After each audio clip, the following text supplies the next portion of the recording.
និស័យម៉ែជួបគ្នាម្ដងទៀតនេះ និស័យស្អីទេខ្ញុំមិនដែលស្គាល់យើងទេ ភ្លេចខ្ញុំលឿនម៉ែខ្ញុំទៅលេងទេនីកាអញម្សិលមិញសោះហ្នឹង តែខ្ញុំគិតថាមិននិស័យទេខ្ញុំគិតថាវិជ្ជាកម្មច្រើនជាងពួកអីអាចតែខ្ញុំជួបមុខយកអញពេលណាខ្ញុំមិនដែលស្បែកចិត្តមិនទេ ជុំហើយសាហាវមែនទៅលេងកូនស្រីគេដល់ផ្ទះទៀតហ่ะ ជារៀងធម្មតាទេព្រោះយើងធ្លាប់ជាគូនឹងដឹងនឹងគ្នាហ៎ ចុំហើយនីកាហើយមានគូទៅរកតាការម៉ែមានប្រាប់អញចឹង កោតហែងហ្មងហែងចេះតែជឿអាប៉ែហ្នឹងដែរវាបោកហ្នឹង អេមិនថាខ្ញុំបោអញ្ចឹងនីកាឯងជានិយាយខ្លួនឯងតើ ខ្ញុំនិយាយតាំងកាល កាយយើងនៅទៅសន្យាអីខ្លះពីអស់ហើយមែនបើមា វាគ្រាន់តែជារដូវកាលទេកុំនិយាយចេញមកខុសរបៀបពេក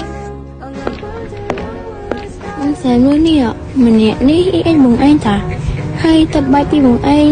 ជាស្ដេសោះមិនក្លើមានសង្សារថ្មីលឿនមែន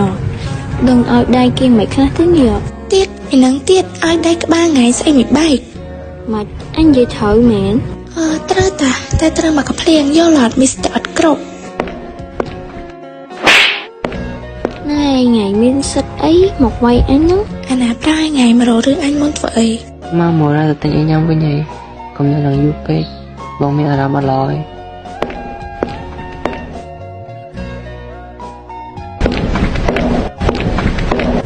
ម្នាក់នោះមិន